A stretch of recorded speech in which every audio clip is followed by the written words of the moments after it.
देश दुनिया से जुड़ी खबरों को देखने के लिए कृपया कैप्शन न्यूज को सब्सक्राइब करना ना भूलें। 2024 में मिशन 400 को पाने के लिए भाजपा हर मोर्चे पर विजय पताका फहराने में जुटी हुई है।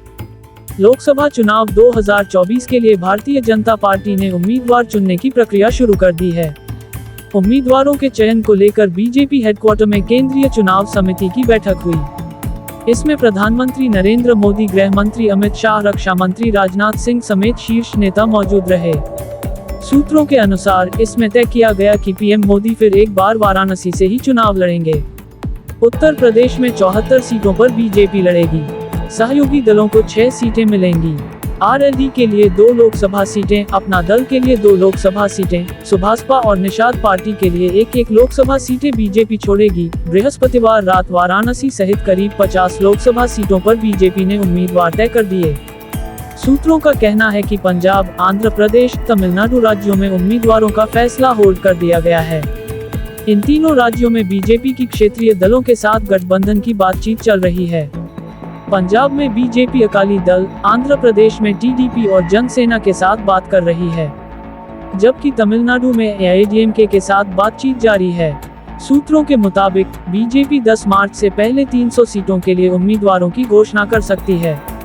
बीजेपी 1 या 2 मार्च को उम्मीदवारों की पहली लिस्ट जारी कर सकती है। पिछले आम चुनाव 2019 के दौरान भी यही गेम प्लान था। बीजेपी ने चुनाव की घोषणा से कुछ हफ्ते पहले ही 21 मार्च को 164 उम्मीदवारों की घोषणा कर दी थी। पीएम मोदी ने 400 पार सीटों का रखा टारगेट।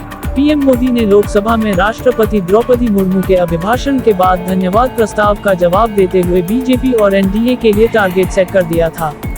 पीएम मोदी ने कहा था, देश का माहौल बता रहा है कि अब की बार 400 पार। अकेले बीजेपी 370 सीटें जीतेगी। एनडीए को मिलाकर आंकड़ा 400 पार हो जाएगा। ये आंकड़ा छूना आखिर कितना आसान। बीजेपी को इतनी बड़ी जीत हासिल करने के लिए इस बार उन राज्यों पर ज्यादा जोर लगाना पड़ेगा जहां से पिछली बार पार्टी को बहुत ज्यादा सफलता नहीं मिल पाई थी। यही वजह है कि बीजेपी को इस बार सबसे ज्यादा उम्मीद दक्षिण भारत के उन राज्यों से है जहां पार्टी अब तक बहुत कमजोर मानी जाती रही है। दक्षिण भारत के राज्यों में बीजेपी का प्रदर्शन। दक्षिण भारत के राज्यों में पिछले चुनाव में बीजेपी के प्रदर्शन की बात करें तो पार्टी को कर्नाटक में 28 में से 25 और तेलंगाना में 17 में से 4 सीटों पर जीत हासिल हुई थी। लेकिन आंध्र प्रदेश, तमिलनाडु और केरल में बीजेपी का खाता तक नहीं खुला था। आंध्र प्रदेश, तेलंगाना, तमिलनाडु और केरल में कुल मिलाकर लोकसभा की 101 सीटें आती हैं। इनमें से बीजेपी के पास फिलहाल सिर्फ 4 सीटें ही हैं।